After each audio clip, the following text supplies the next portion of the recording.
മതരാഷ്ട്രം പറയുന്നത് ശരിക്കും നിങ്ങളാണ്. നിങ്ങൾക്ക് എന്ത് യോഗ്യതയാണ് ഈ ചോദ്യം ചോദിക്കാനുള്ളത്? ഈ ഭരണഘടന പോലും വേണ്ടെന്ന് പറയുന്നവരാണ്. എന്റെ അണ്ണ അവിടെ ഇരിയണ്ണ, നിങ്ങൾ ആദ്യം ഭരണഘടനയെ ബഹുമാനിക്കുന്നു. ഞാൻ അഭിമന്യുവിനെ സാക്ഷി നിർത്തി പറയണ ആരെ പറയാൻ ഞാൻ തീരുമാനിച്ചോളാം. അത് നിങ്ങൾ പറയണ്ട.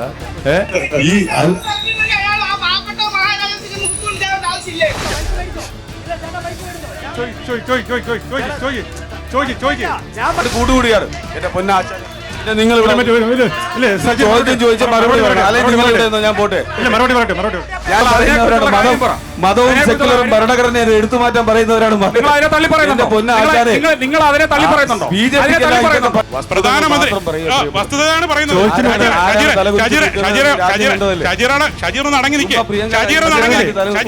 കള്ളം പറയല്ലേ ഉണ്ണീഷ? ഞാൻ ഒരു ചോദ്യം ചോദിച്ചില്ലേ? എസ് ഡി പിയുടെ സംസ്ഥാന പ്രസിഡന്റ് പറഞ്ഞത് ശിവൻകുട്ടി വോട്ട് നേരിട്ട് ചോദിച്ചു എന്ന്. അതിന് എന്താണ് CPM പ്രതിനിധി ഉണ്ണീഷിന് പറയാനുള്ളത്? എസ് ഡി പിയുടെ വോട്ട് നിയമത്ത് ശിവൻകുട്ടി ചോദിച്ചോ ഇല്ലയോ? നമ്മൾ തന്നെ പറഞ്ഞിട്ടുള്ളതാണ്. നമ്മളൊരു തെരഞ്ഞെടുപ്പ് നടക്കുകയാണ്. ആ തെരഞ്ഞെടുപ്പിൽ ഇവിടെ ഒരു തെരഞ്ഞെടുപ്പ് നടക്കുമ്പോൾ ആ തെരഞ്ഞെടുപ്പിൽ എല്ലാ പൗരന്മാർക്കും വോട്ടവകാശമുള്ളൊരു നാടാണ് നമ്മുടെ നാട്. എല്ലാ പൗരന്മാർക്കും 18 വയസ്സ് കഴിഞ്ഞ എല്ലാ പൗരന്മാർക്കും വോട്ടവകാശമുള്ളൊരു നാടാണ്. ഒരു സ്ഥാനാർത്ഥി മത്സരിക്കുമ്പോൾ എല്ലാവരും അല്ല, അത് നമ്മുടെ പാർട്ടിയുടെ ഉത്തരവാദിത്തപ്പെട്ട ആളുകൾ തന്നെ അതിന് മറുപടി പറഞ്ഞിട്ടുണ്ട്. അതിന് മറുപടി പറയാൻ ഞാൻ ആളല്ല. അല്ല, ഞാൻ പറയട്ടെ, നമ്മൾ അതിന് മറുപടി പറയാൻ ആളല്ല. നമ്മൾ അതിന് മറുപടി പറയാൻ മറുപടി പറയട്ടെ. എന്റെ ചോദ്യം മറുപടി പറയട്ടെ. ഉണ്ണി പറയൂ. അല്ല, ഒരു കാര്യം എന്നറിയാമോ, ഈ ചർച്ചയെ വന്നിരുന്നിട്ട് ഒരു 3 ആളുകൾ ഒരു ബഹളം, അത് ശരിയല്ല. അല്ല, ഞാൻ പറയട്ടെ. എനിക്ക് പറയാനുള്ള സമയം നിങ്ങൾ ഈ പറയുന്ന ഒരു തെരഞ്ഞെടുപ്പിൽ നമ്മൾ അഭിമുഖീകരിക്കുകയാണ്. 18 വയസ്സ് കഴിഞ്ഞാൽ മുഴുവൻ പേർക്കും വോട്ടവകാശമുള്ളൊരു നാടാണ് നമ്മുടെ നാട്. ഏറ്റവും വലിയ ജനാധിപത്യ രാജ്യമാണ്. ആ ജനാധിപത്യ രാജ്യത്തിൽ മാന്യമായും ക്രിയാത്മകമായും ഒരു തെരഞ്ഞെടുപ്പ് നടക്കുന്നു. അത് ഏറ്റവും നല്ല സംസ്ഥാനമായിട്ടുള്ള ഏറ്റവും വിദ്യാസമ്പന്നരായിട്ടുള്ള ആളുകൾ ജീവിക്കുന്ന കേരളത്തിൽ നടക്കുന്ന ഒരു തെരഞ്ഞെടുപ്പ്. ആ തെരഞ്ഞെടുപ്പിൽ നമ്മൾ 18 വയസ്സ് കഴിഞ്ഞ് എല്ലാവർക്കും ഒരു സ്ഥാനാർത്ഥിക്ക് വോട്ട് ചെയ്യാനുള്ള അവകാശമുണ്ട്. ആ വോട്ട് അവർ വിനിയോഗിക്കുക. അപ്പോൾ സ്വാഭാവികമായി ശിവൻകുട്ടി എന്ന് പറയുന്ന ഒരു സ്ഥാനാർത്ഥി ഇവിടെ മത്സരിക്കുന്നു. ആ സ്ഥാനാർത്ഥിക്ക് എനിക്ക് വോട്ട് ചെയ്യരുത് എന്ന് പറയാനുള്ള ഒരു റൈറ്റും ഇല്ല. അദ്ദേഹം ജനങ്ങൾ വോട്ട് ചെയ്താൽ മാത്രമേ അദ്ദേഹം ജയിക്കുകയുള്ളൂ. അത് ആരായാലും ശരിയാണ്. ഇപ്പൊ ശബരി മത്സരിക്കുന്നു, ഇപ്പോ രാജീവ് ചന്ദ്രശേഖർ മത്സരിക്കുന്നു. നമ്മളും പറഞ്ഞിട്ടില്ല. ആര് പറഞ്ഞു? പറഞ്ഞില്ല. എസ് ടി പിയുടെ സംസ്ഥാന പ്രസിഡന്റ് അല്ല ഇവിടുത്തെ സ്ഥാനാർത്ഥി. CPM-ന്റെ സംസ്ഥാന കമ്മിറ്റി അംഗവും മന്ത്രിയും മുൻ MLA ആയിട്ടുള്ള വി ശിവൻകുട്ടിയാണ് സ്ഥാനാർത്ഥി. മനസ്സിലായില്ലേ? STPയുടെ അഭിപ്രായം STPക്കാർ പറയും. ഇവിടെ CPM-ന്റെ അഭിപ്രായം CPM-ന്റെ സംസ്ഥാന സെക്രട്ടറി പറയും. ഒരു സംശയം മാത്രമാണ് ചേട്ടാ, സംശയത്തിന് മാത്രം മറുപടി പറഞ്ഞാൽ മതി. ഒരാള് പരസ്യമായി ഈ ചാനലുകളെല്ലാം തോറും കയറി ഇറങ്ങിയാണ് സംസ്ഥാന പ്രസിഡന്റ് പറഞ്ഞത് STPയുടെ. ഇതുപോലെ CPM എന്നോട് പിന്തുണ ചോദിച്ചിട്ടില്ല, ശിവൻകുട്ടി നിയമത്തെ പിന്തുണ ചോദിച്ചിട്ടുണ്ടെന്ന്. 48 മണിക്കൂർ പിന്നിടുമ്പോഴും നിങ്ങൾ ആരെങ്കിലും ഒരാൾ അവർക്കെതിരെ ഒരു കേസ് കൊടുത്തു? ഞങ്ങൾക്കെതിരെ കള്ള വിമർശനം നടത്തി എന്ന് പറഞ്ഞൊരു കേസ് കൊടുത്തോ? നിങ്ങളുടെ ശിവൻകുട്ടി ഇതിനെതിരെ പ്രതികരിച്ചോ? ഞാൻ അങ്ങനെ ചോദിച്ചിട്ടില്ല. അവർ കള്ളത്തരം പറഞ്ഞാണെന്ന് ഏതെങ്കിലും ഒരു പൊതുവേദിയിൽ പറഞ്ഞോ? ഇല്ല. അപ്പൊ എന്താണ്? പാവപ്പെട്ട അഭിമന്യുവിന്റെ ആത്മാവിനെ സാക്ഷി നിർത്തി മാത്രം ചേട്ടൻ ഇതിന് മറുപടി പറയും. അല്ല, ഞാൻ അഭിമന്യുവിനെ സാക്ഷി നിർത്തി പറയണ ആരെ പറയാൻ ഞാൻ തീരുമാനിച്ചോളാം. അത് നിങ്ങൾ പറയണ്ട.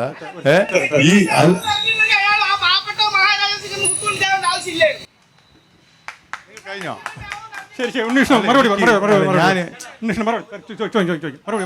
ഇല്ല, മറുപടി.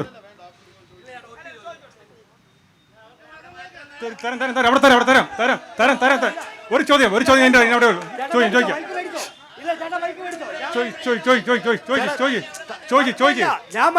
ചോദ്യമുണ്ടോ?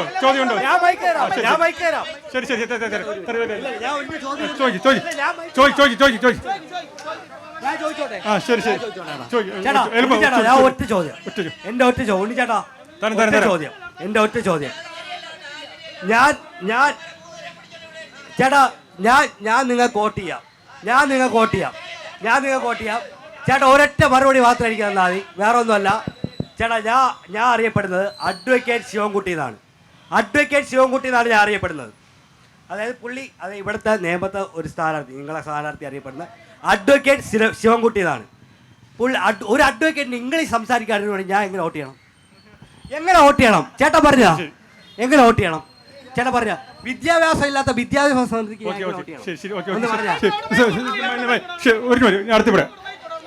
ചോദിച്ചോട്ടെ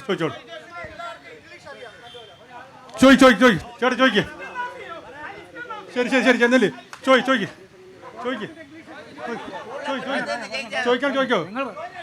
വർഗീയ കക്ഷികളുടെ വോട്ട് ചോദിച്ചത് വി ഡി സതീശനാണ്. വി ഡി സതീശൻ ജമാഅത്ത് ഇസ്ലാമിയുടെ വോട്ട് ചോദിച്ചു. മതാധിഷ്ഠിത രാജ്യം വേണമെന്ന് പറഞ്ഞാൽ ജമാഅത്ത് ഇസ്ലാമിയുടെ വോട്ട് പബ്ലിക്കായിട്ട് ചോദിച്ചത്, പബ്ലിക്കായിട്ട് അവരുമായിട്ട് ഡീൽ ഉണ്ടാക്കിയത് വി ഡി സതീശനാണ്. വി ഡി സതീശൻ ഇത് തള്ളി പറയാൻ പറ്റുമോ? ഇപ്പൊ നിയമ സജീർ 2-3 വരെ കൊണ്ട് ഇരുത്തിയിട്ടുണ്ട്. അവർക്ക് വേണ്ടി മാത്രം ചോദ്യം ചോദിക്കാനും മറുപടി പറയാനും വേണ്ടി. ആ രീതിയിലുള്ള ചർച്ച പോകുന്ന രീതിയല്ല. ജമാഅത്ത് ഇസ്ലാമിയെ കഴിഞ്ഞ 40 വർഷമായി കൊണ്ടുവരുന്നത് CPM ആണ്. മറുപടി ഉണ്ട് ഇതിന്. മറുപടി ഉണ്ടെന്നേ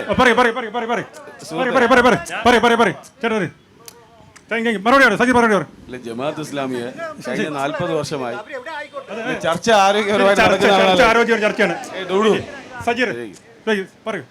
ജമാഅത്ത് ഇസ്ലാമിയെ കഴിഞ്ഞ 40 വർഷമായി ചുമന്നത് CPM ആണ് അല്ലേ? ജമാഅത്ത് എന്നിട്ടാണ് ഇവർ ജമാഅത്ത് ഇസ്ലാമിക്കെതിരെ വലിയ ഗിരിപ്രഭാഷണം നടത്തുന്നത്. ഇതാ ഇപ്പൊ SDP. ഞാൻ ചോദിക്കട്ടെ, വല്ലാത്ത പ്രതിഭാസമാണ്. PMC ഒപ്പിട്ടിട്ട് ABVP-യുടെ കയ്യിൽ നിന്ന് പൊക്കം മേടിക്കുന്നു, തൊട്ടിപ്പുറത്ത് SDP-യുടെ പിന്തുണ ചോദിക്കുന്നു. ഇതുപോലൊരു പ്രതിഭാസമുള്ള പാർട്ടി കേരളത്തിൽ വേറെ ഇല്ല. ഞാൻ ചോദിക്കട്ടെ, 2 എക്സ്ട്രീം വർഗീയവാദികളോട്ട് കൂട്ടുകൂടിയാണ് എന്റെ പൊന്നാശാനെ. പിന്നെ നിങ്ങൾ ചോദ്യം ചോദിച്ച മറുപടി പറയണം, അല്ലെങ്കിൽ നിങ്ങൾ ഇവിടെ ഞാൻ പോട്ടെ. ഞാൻ അതിന് കണക്ക് പറയാം. അപ്പ കേരളത്തിലെ മുഖ്യമന്ത്രി ആരാ? പിണറായി വിജയനല്ലേ? ആഭ്യന്തരമന്ത്രി ആരാ? പിണറായി വിജയനല്ലേ? പിണറായി വിജയൻ കേരളത്തിലെ മുഖ്യമന്ത്രി ആയിരിക്കുമ്പോൾ ഞാൻ ചോദിക്കുന്നു, ക്രമസമാധാന ചുമതലയുള്ള ADGP അജിത് കുമാർ എല്ലാ ദിവസവും സംഘത്തിൽ ശാലയിൽ അല്ലെ RSSന്റെ ശാഖയിൽ പോയി കുമ്പിട്ട് നിർദ്ദേശം മേടിച്ചിട്ടാണ് ഇവിടെ കാര്യങ്ങൾ തീരുമാനം എടുക്കുന്നത്. നിങ്ങൾ എന്റെ പൊന്നപ്പ പിണറായി വിജയന്റെ മുന്നിൽ 1 വർഷം വരെ ആ റിപ്പോർട്ട് അയാൾ RSS ശാഖയിൽ പോയി ഹസബുള്ള ദത്താത്രേയ കണ്ണന്റെ റിപ്പോർട്ട് കൊണ്ടുവന്നു. ഒരു നടപടി പോലും സ്വീകരിച്ചിട്ടില്ല. മതമാണ് എല്ലാം എന്ന് പറഞ്ഞിട്ടുള്ള ഒരു MLA എന്റെ പൊന്ന് മതരാഷ്ട്രം പറയുന്നവരാണ്. മതവും സെക്യുലറും ഭരണഘടനയെ എടുത്തു മാറ്റാൻ പറയുന്നവരാണ്.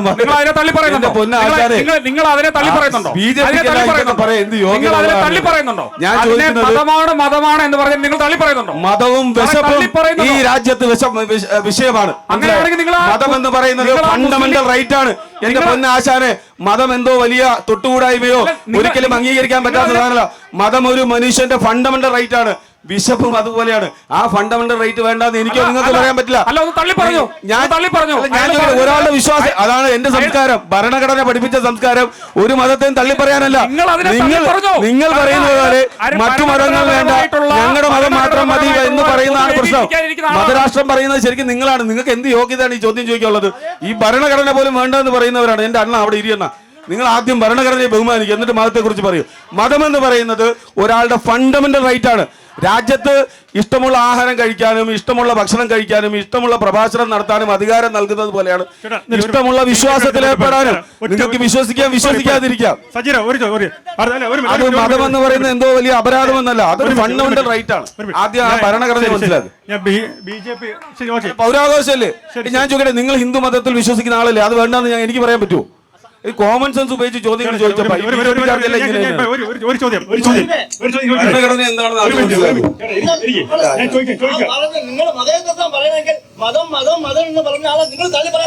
ഞാൻ ചോദിക്കുന്നത്, മതവിശ്വാസികളുടെ മതം വേണം, അവരുടെ മതത്തെ തള്ളിപ്പറയാൻ ആർക്കും അവകാശമില്ല എന്നാണ് പറയുന്നത്. ഞാൻ ചോദിക്കുന്നത്, ഈ രാജ്യത്ത് പൗരത്വ ഭേദഗതി ബില്ല് കൊണ്ടുവന്ന് ഈ രാജ്യത്ത് ഏതെങ്കിലും ഒരു മതവിഭാഗം വേണ്ട എന്ന് പറയുന്നതിനെതിരെയാണ് ആ പ്രസംഗം. നിങ്ങൾക്ക് മതമുണ്ട്, എനിക്ക് മതമുണ്ട്, ഇയാൾക്ക് മതമുണ്ട്, മതമില്ലാത്തവനുണ്ട്, എല്ലാവരും വേണം ഈ ഇന്ത്യയിൽ. അതാണ് ഈ ഭരണഘടന പറയുന്നത്. അല്ലാതെ നിങ്ങൾ പറയുന്ന പോലെ രാമരാജ്യം മാത്രമല്ല. എന്റെ പൊന്നാശാനെ, ഞാൻ നേരത്തെ പറഞ്ഞു, അടുപ്പ് പുകയില്ല രാമരാജ്യം കാരണം. ഈ BJP പ്രതിനിധി ചോദ്യം എന്റെ ഇതാണ്. BJP പ്രതിനിധി, ഈ പാലക്കാട് ഉപതെരഞ്ഞെടുപ്പോൾ ഒരു പെട്ടി വിവാദം ഉണ്ടായിരുന്നു. നീലപ്പെട്ടി വന്നു, പൈസ വന്നു. ഇന്നലെ 2 ദിവസം മുമ്പ് ശിവൻകുട്ടി പറഞ്ഞു, നേമത്ത് UP രജിസ്ട്രേഷൻ ഉള്ള കാറുകൾ ഒരുപാട് പറഞ്ഞു. ഇന്ത്യൻ റെയിൽവേയുടെ ട്രെയിൻ വഴി 4-5 പെട്ടികൾ പറഞ്ഞു. നേമത്ത് ഒരുപാട് പണം ഒരുന്നു. പാലക്കാട് പോലെ പെട്ടി വധം നേമത്തുണ്ടോ? BJP ചോദ്യം. ഞാൻ ആ വിഷയത്തിലേക്ക് വരാം. അതിനു മുമ്പേ നിരവധിയായിട്ടുള്ള വിഷയങ്ങൾ ഇവിടെ ഷജീറും അതുപോലെ തന്നെ ഉണ്ണികൃഷ്ണനും ഒക്കെ സംസാരിച്ചിട്ടുണ്ട്. ഇവിടെ പ്രധാനമന്ത്രിയെക്കുറിച്ച് കുറച്ച് കാര്യങ്ങൾ പറഞ്ഞു. നമുക്കറിയാം 2014 മുമ്പ് ഇന്ത്യ മഹാരാജ്യത്ത് എന്തൊക്കെയാണ് സംഭവിച്ചിരുന്നത് എന്നുള്ള കാര്യങ്ങളെ അറിയാം. ഒരു പ്രധാനമന്ത്രി അന്ന് ഉണ്ടായിരുന്നു. ഒന്ന് പ്രധാനമന്ത്രി ഉണ്ട് എന്ന് വിശ്വസിക്കുന്ന ആരെങ്കിലും ഉണ്ടായിരുന്നു? അന്ന് സോണിയാഗാന്ധിയുടെ പിറകെ വാലാട്ടി നിൽക്കുന്ന ഒരു ആളായിരുന്നു അന്നത്തെ പ്രധാനമന്ത്രി, അല്ലെ? വിദേശ രാജ്യങ്ങളിൽ നിന്നൊക്കെ മറ്റ് രാജ്യങ്ങളിൽ നിന്നൊക്കെ ആൾക്കാർ ഇവിടെ വരുന്ന സമയത്ത് പ്രധാനമന്ത്രി വസ്തുതയാണ് പറയുന്നത്. ഷജീർ ഒന്ന് അടങ്ങി നിൽക്കുക.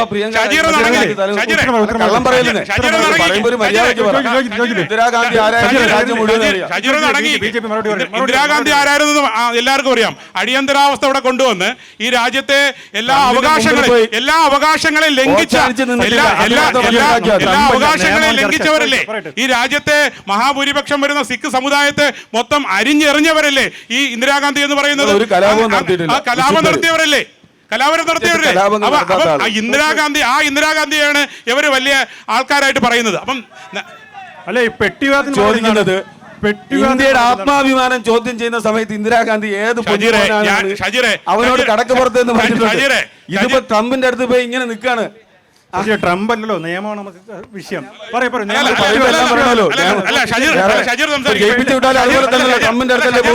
ഈ രാജ്യം ആര് ഭരിക്കുന്നത്? നരേന്ദ്രമോദിയാണോ? ട്രംപല്ലേ ഭരിക്കുന്നത്? ട്രംപിന് വേണ്ടി ഒരു MLA വിട്ടു കൊടുക്കേണ്ട കാര്യമില്ലല്ലോ നിയമത്തിൽ. പെട്ടിവാദത്തിന് മറുപടി പറയൂ.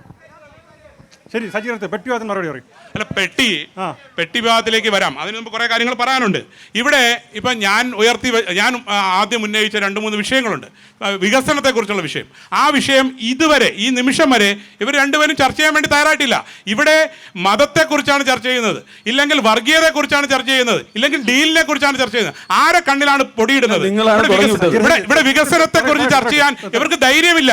ഇവിടെ 2 മുന്നണികൾക്കും വികസനത്തെക്കുറിച്ച് ചർച്ച ചെയ്യാൻ ധൈര്യമില്ല. ഞാൻ ഇവിടുത്തെ അനുവാദത്തോടു കൂടി ഇല്ലെങ്കിൽ ഞാൻ പറയില്ല. വികസനത്തെക്കുറിച്ച് ചർച്ച ചെയ്യാൻ ശിവൻകുട്ടി എന്ന് പറയുന്ന 2021 മുതൽ 2026 വരെ നേമത്തിൻ്റെ MLA ആയിരുന്ന ആൾ നേരിട്ട് വാർത്താ സമ്മേളനം വിളിച്ച് രാജീവ് ചന്ദ്രശേഖരനോട് പറഞ്ഞു, നിങ്ങൾ സമയം പറഞ്ഞാൽ മതി, നേമത്തെ വികസനത്തെക്കുറിച്ച് ചർച്ച ചെയ്യാൻ ഞാൻ തയ്യാറാണ് എന്ന് പറഞ്ഞ ഒരു MLA ആണ് ശിവൻകുട്ടി.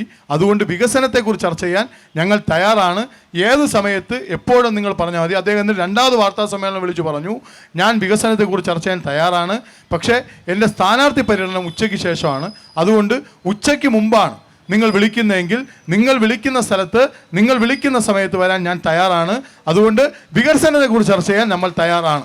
അതുപോലെ തന്നെ പ്രതിപക്ഷ നേതാവ് ചർച്ച ചെയ്യാൻ മുഖ്യമന്ത്രി വിളിച്ചോടിയിട്ടുണ്ട്.